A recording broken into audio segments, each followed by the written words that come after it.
Bueno, queda un poquito más de mes y medio para el término del gobierno, pero todavía hay una serie de tareas pendientes sobre las cuales queremos hablar a esta hora, pero también hablar de lo que se viene, de la evaluación, de lo que ha ocurrido en estos 4 años, con quien hoy día no es solo ministra, sino que además es integrante del Comité Político, ministra de la Mujer y Equidad de Género, Antonio Orellana. Muchísimas gracias por acompañarnos a esta hora en los estudios de Radio ADN. Bienvenida. Buenos días. ¿Cómo estás? Gracias, ministra, por venir a ADN. Partamos por preguntar, ¿ha tenido algún contacto que no sea vía redes sociales con la que va a ser su sucesora en el cargo, Judith Muñoz? Ayer vimos que ella agradecía su saludo inicial y su compromiso de colaborar en la transición para las tareas del Ministerio de la Mujer.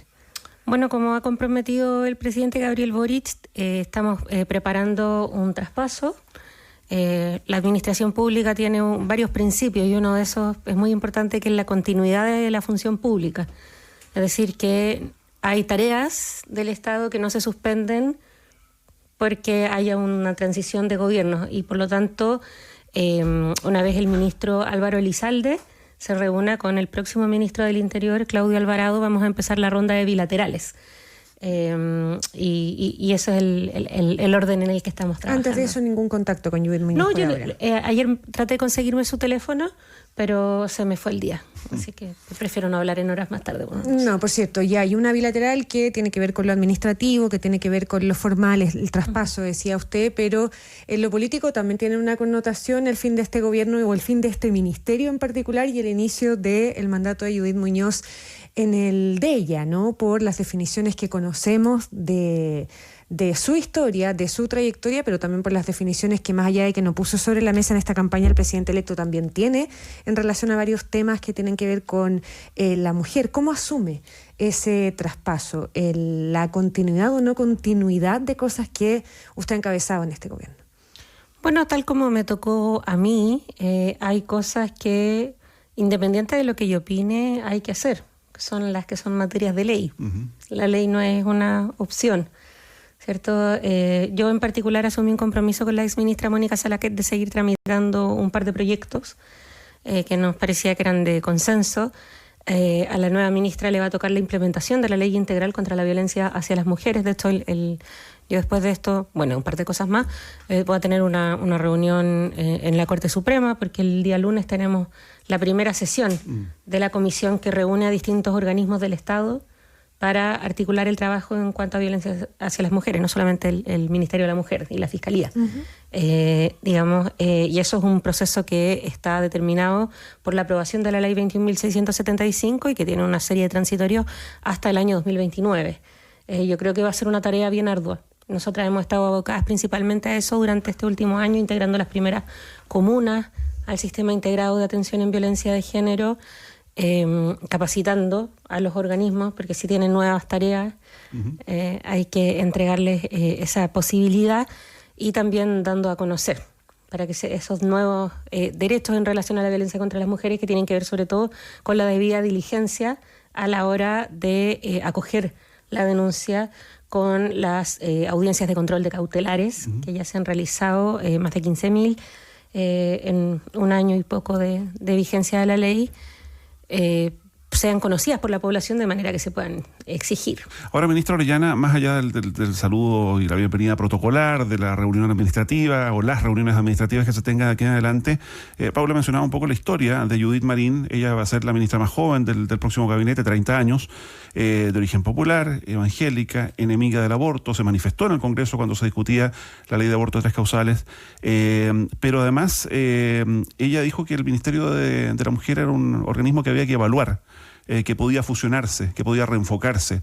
Y desde incluso el análisis de la prensa internacional se habla de una joven ultraconservadora que cree que Chile vive una crisis moral. Ha habido una serie de declaraciones ya de parlamentarios del oficialismo, del mundo feminista, preocupados por la llegada de este perfil de ministra. ¿A usted le preocupa?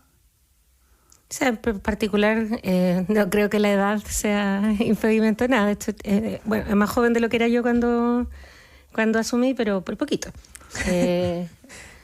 Y creo que hay una experiencia que tiene que ver con pasar por concejalía. Los municipios son la primera puerta de las personas para los servicios públicos en la mayoría de los casos y para la mayoría de los problemas públicos. Ahora, malamente podría yo calificar a quien me va a reemplazar porque tengo una tarea que es fundamental, que es hacer un traspaso y que no es solamente de burocracia, no solamente administrativo.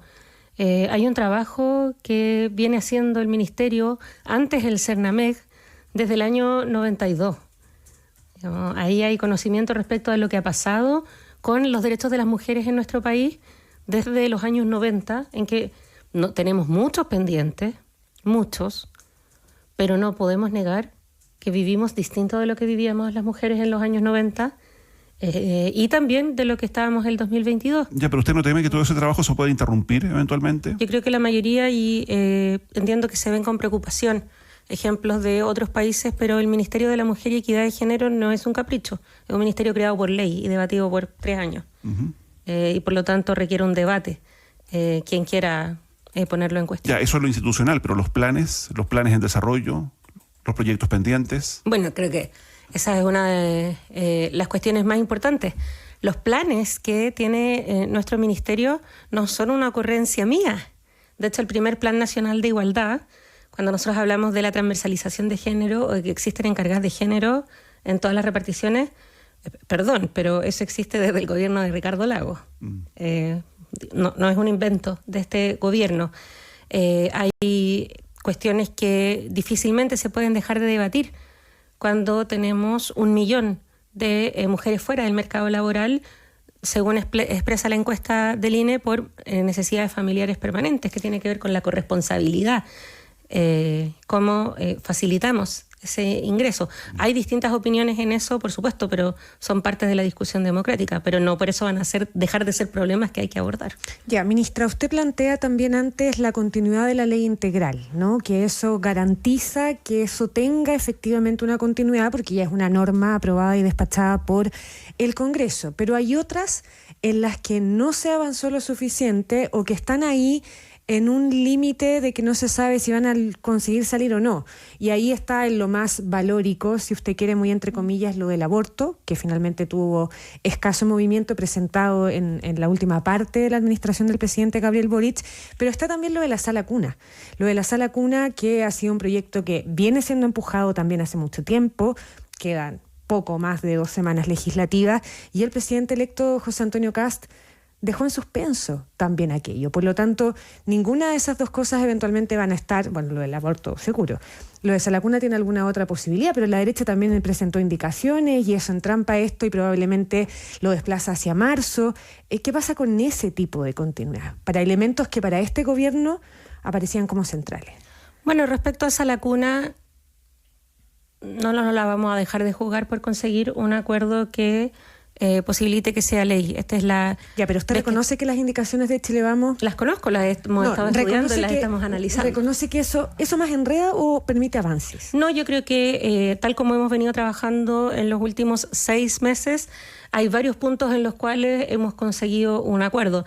Me refiero, por ejemplo, a algo que no estaba al inicio de este debate en el gobierno anterior, que es el reconocimiento oficial de la educación parvularia como el estándar para poder participar del nuevo sistema de Sala Cuna. Hoy eso no está en cuestión.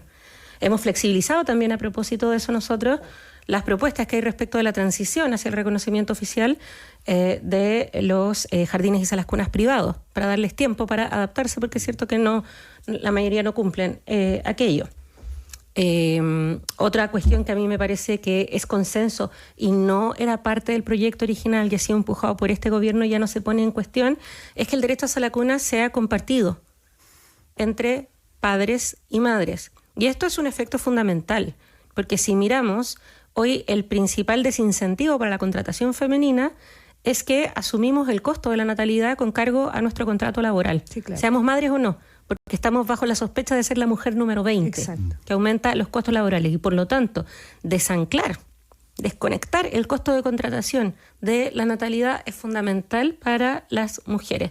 Y eso es un consenso que no estaba en el proyecto original, que es parte de las indicaciones del Ejecutivo y que hoy no está en debate. Tenemos también una base de que el servicio público también participe del sistema de Sala Cuna. Y con esto me refiero a los jardines BTF, Integra y Junji. Hasta el día de hoy, el artículo 203 del Código del Trabajo dice que serán excluidos del cumplimiento del derecho a la cuna los jardines públicos, que son la mayoría de la matrícula en el país, y por lo tanto perdemos oportunidades, sobre todo en regiones. Por lo tanto, los puntos de consenso, tal como nos han dicho desde la sociedad civil que han seguido estos temas desde hace muchos años, como por ejemplo Comunidad Mujer, Chile Mujeres, Fundación Ronda, los sindicatos, nunca habíamos estado tan cerca de un acuerdo. Y con el ministro Bocardo, con la ministra Lobos y el ministro Cataldo, estamos abocados 100% a conseguir un acuerdo en eso, porque es posible. Yo creo que cualquier gobierno querría partir pudiendo implementar esta norma, porque los efectos se van a ver en los primeros 2 años. Y de acuerdo a los estudios, y eso no son datos nuestros, son estudios que han realizado organismos internacionales, el impacto de dinamizar el empleo femenino, ese millón de trabajadoras, podría traducirse en aumento del 0,3% del Producto Interno Bruto. Entonces, esto no es un problema solamente de las mujeres, es un problema general, es un problema país, y yo creo que ahí tenemos un gran punto. Respecto a derechos sexuales y reproductivos, tuvimos un avance muy importante, que es el nuevo reglamento respecto a las 3 causales, que lo que busca es asegurar que ninguna niña o mujer quedara fuera de su derecho a las 3 causales por vivir en una zona donde solo hay objetores. Claro, porque cuando profesionales de la salud, objetores. Sí. Y porque está bien, la objeción de conciencia es un derecho. Es un derecho y está establecido así en la ley, la Constitución es clara, pero no tiene por qué significar obstrucción. Y para eso lo que hay que generar es condiciones en el sistema de salud. En segundo lugar, que yo creo que hace mal al debate reducir los derechos sexuales y reproductivos al aborto, porque son también la planificación familiar. Hemos incluido, por ejemplo, y eso ha sido una de las prestaciones más usadas, hoy siempre lo digo mal, me van a retar después los ginecólogos, el examen de la hormona antimuleriana. Yeah. ¿Qué quiere decir eso? Es básicamente el examen que permite detectar la reserva ovárica.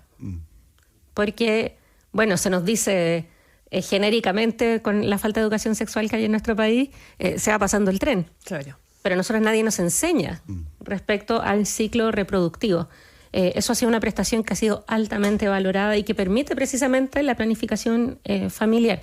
Y ahora estamos muy contentas, pese a que el momento que estamos viviendo a propósito de los incendios, aplazamos un poquito el encuentro con las cuidadoras, pero porque se logró aprobar la ley de cuidados, que es algo que estuvimos impulsando desde el primer día de gobierno. Costó, era un tema nuevo, había que darse la vuelta larga de debate, pero se ha logrado. Ministra Orellana, yo decía en la presentación, este gobierno se definió como un gobierno feminista, por primera vez se incorpora además a usted como ministra de la Mujer al comité político, a las reuniones en el Palacio de la Moneda, y cuando queda 1 mes y medio de administración, con febrero además entre medio, se vuelve a abrir la discusión respecto de la valoración del gobierno. Ya escuchábamos al designado ministro de Agricultura, el ministro Campos, hablar del gobierno de Boric como el peor gobierno desde el retorno a la democracia. Eso incluye varios en los que él fue colaborador. Sí, de hecho, él fue ministro bajo Lagos y bajo Bachelet. ¿Cómo tomó por de pronto las declaraciones de Campos? No las conocía, pero yo creo que nosotros hemos tenido principalmente 3 misiones. Estabilizar, porque, por poner un ejemplo, recién el 2023, gracias a múltiples esfuerzos que incluyeron continuidad de medidas del gobierno anterior, como el IFE, pero esta vez enfocado en mujeres, o el subsidio Protege para esa lacuna post-pandemia, recién el 2023 recuperamos la tasa de inserción laboral femenina previa a la pandemia, porque hubo un retroceso de 10 años durante la pandemia. Eso es una crisis del mercado laboral. ¿Quiere decir que ahora está perfecto el mercado laboral para las mujeres? No, porque tenemos desafíos como el de esa lacuna. Pero habíamos tenido un retroceso de 1 década. Entonces, ¿qué hicimos? Fue estabilizar. Puedo decir lo mismo respecto a los ámbitos del ministerio. Cuando asumimos, la atención a la violencia contra las mujeres estaba en crisis. Hay un sendo informe de la Contraloría General de la República, no tuvo tanta difusión en su momento, pero que es para ponerse colorado respecto a la atención de la violencia contra las mujeres en pandemia. y la falta de articulación que hubo y la crisis que eso generó. Así todo quedan promesas incumplidas, algo que a usted en lo personal le duela, digamos, de no haber logrado. En este momento yo estoy 100% concentrada en sacar a la cuna, pero tengo una espinita en el corazón que se llama sociedad conyugal. Las mujeres casadas en nuestro país siguen dependiendo de la autorización del marido para trámites básicos si están casadas bajo sociedad conyugal.